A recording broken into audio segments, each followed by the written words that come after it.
বিচার বিচার শক্তি, বলিষ্ঠ দেহ দেখে মানুষ অবাক হয়ে যাইত। এই সকল গুণ বিবি খাদিজার আকর্ষণ করিয়েছিল।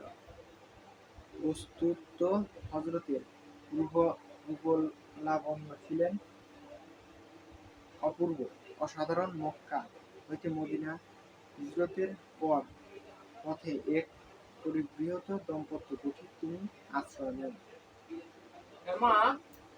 রাহী পথিকদের সেবা করাই ছিল তাদের বৃত।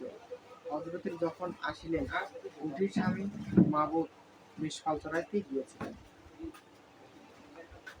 তাহার পেতনী উম্মে মাবুদ দাঁত শাক সুগন্ধ দিয়া হযরতের তৃষ্ণা দূর করিলেন। গৃহপন্থী ফিরিয়া এই নারীর স্বামীর কাছে নব অতিথি রূপ বর্ণনা করেন। সুন্দর সুদর্শন পুরুষ তিনি, তার শীর্ষে সুদীর্ঘ কুঞ্চিত কেশপথ বনায়েন। সকলে ভালো থাকবেন, সুস্থ থাকবেন। আল্লাহ হাফেজ।